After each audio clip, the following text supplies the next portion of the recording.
ஹாய்ங்க. நாங்கள் ரீசெண்டாக பொள்ளாச்சியில் ஆழியார் டேம் தாங்க போயிருந்தோம். உள்ளே என்டர் ஆகி மேலே டேம் ஃபுல்லாக வியூ பார்க்கலான்னு சொல்லிட்டு ஏறிட்டுருக்கோம். ஆனால் என்னால் மட்டும் ஏறவே முடியலைங்க. ஹார்ட்டு கூட ஸ்பீடாக போயிட்டான். என்னால் முடியவே இல்லை. அவ்வளோ மூச்சு வாங்குச்சு. ஒரு வழியாக மேலேயும் வந்தாச்சு. ஆழியார் டேம் போய் ரொம்ப நாள் ஆச்சு. ரொம்ப நாளைக்கு அப்புறம் நாங்கள் போயிருக்கோம். ஆனால் நாங்கள் போன டைமிங்கும் சரி சூப்பராகவே இருந்துச்சுங்க. வெயிலே இல்லை. ஈவினிங் டைமில் போயிருந்தோம். அவ்வளோ அழகாக இருந்துச்சு. ஹார்ட்டு கீழே கொஞ்சம் தண்ணியில் குளித்து என்ஜாய் பண்ணிகிட்டு இருந்தான் ஸ்டார்டிங்லேயே. தண்ணி ரொம்பவே ஜில்லுன்னு இருந்துச்சுங்க அங்கே.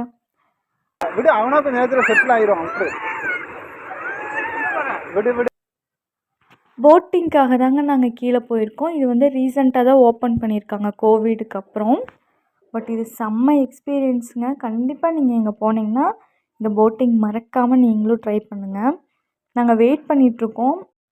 1 பர்சனுக்கு வந்து 150 சார்ஜ் பண்ணுறாங்க. ஆனால் செம்ம ஒர்த்துங்க.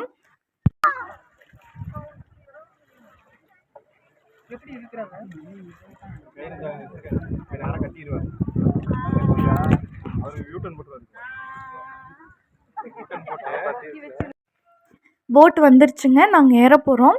இந்த போட் ஒரு ரவுண்டு போயிட்டு வரக்கு 45 மினிட்ஸ் ஆகுதுங்க. இந்த எண்டுலேருந்து அந்த எண்டு வரைக்குமே கூட்டிகிட்டு போகிறாங்க. அது இல்லாமல் ஈவினிங் டைம்லலாம் யானையெல்லாம் வரும். வந்துச்சுன்னா நம்ம பார்க்கலாம் அப்படின்னு சொல்கிறாங்க. பட் அந்த அன்னைக்கு எங்களுக்கு லக் இல்லை. எங்களால் பார்க்க முடியல.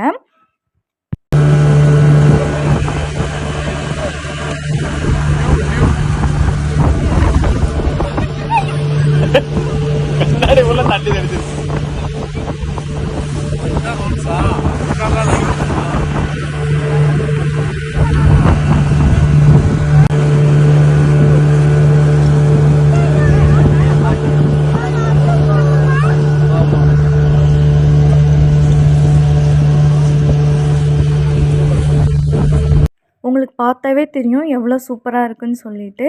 நம்ம ஊர் பக்கத்தில் பொள்ளாச்சியில் தான் நம்ம இருக்கோமா அப்படிங்கிற மாதிரியே ஒரு ஃபீல் இல்லைங்க. அவ்வளோ செம்மையாக இருந்துச்சு. நாங்கள் போன கிளைமேட்டுமே வெயிலே இல்லை. ரொம்ப நேரம் ஒரு போட்டிங்கில் நான் போயிருக்கேன் அப்படின்னு சொன்னால் அது இங்கே தாங்க. அதுவும் அவ்வளோ ஸ்பீடாக கூட்டிகிட்டு போகிறாங்க. ஸ்டார்டிங்கில் கொஞ்சம் பயமாக தான் இருந்துச்சு. அதுக்கப்புறம் நல்லா தாங்க இருந்துச்சு.